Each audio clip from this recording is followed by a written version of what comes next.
All right. Good morning, everyone. We are going to continue with the life of Haydn, 1732 to 1809. We know he lived 77 years, and he was considered a classical composer.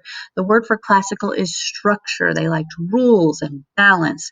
Don't add anything extra to the music like in the Baroque period. They liked simple, beautiful, flowing melodies. So structure to their music. We know that he was born in Rau, Austria, but at 6 years old, his parents moved him to Hamburg, Austria, to live with his uncle. They felt like he could get a better music education there.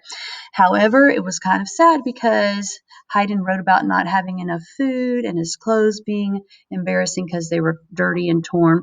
So he got out of that situation by his talent of singing. They asked him to come sing with the Vienna Boys Choir. And at that point, he got to move into the St. Stephen's Cathedral with the boys.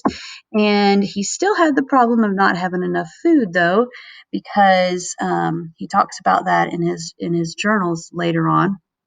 So he got out of that by figuring out that he could be the best. If he was the best singer, that he would get to travel with the smaller choir and go perform for the aristocrats, and that way he was given extra food at the rich parties. So the Vienna Boys Choir, we listened to a little bit of it, talked about how there's no difference between a boy singing voice and a girl singing voice. It is a student voice. Once you grow up, though, of course, there are women's voices and men's voices. The high women's voice is soprano, the low women's voice is alto, the high men's voice is tenor, and the low man's voice is bass. Now, of course, Haydn grew up. So the Empress Maria said he sounded like a crow when he was singing at 17 years old. It wasn't that he sang terrible. It was just he didn't have that student voice anymore.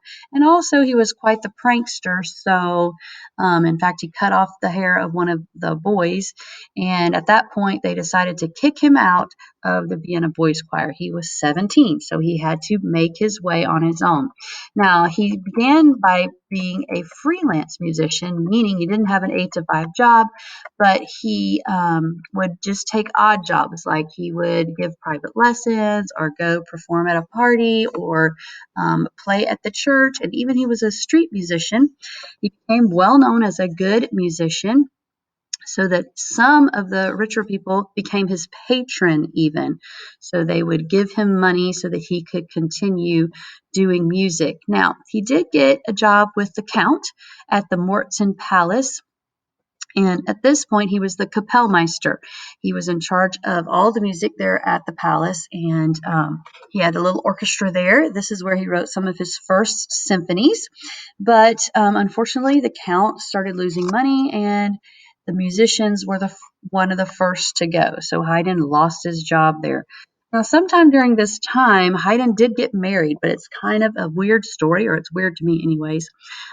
He was in love with one girl, but he married the girl's sister. Now, I don't know why. I don't know if the girl didn't want to marry him or if the girl that he loved got married. And so, but anyways, he married her sister, and neither one of them really liked each other. It wasn't a very happy marriage.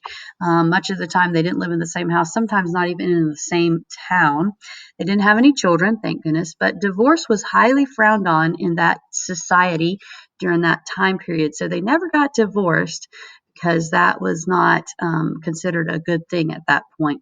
But that was the story of Anna Haydn, and this is a painting, whether it does her justice or not, but this is the painting of her.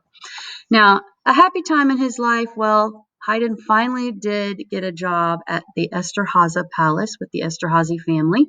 He was the Kapellmeister there in charge of all the music. It was a very large place, and he worked there for 30 years. There was a violinist there named Johann Tost, and this is where Haydn earned his next think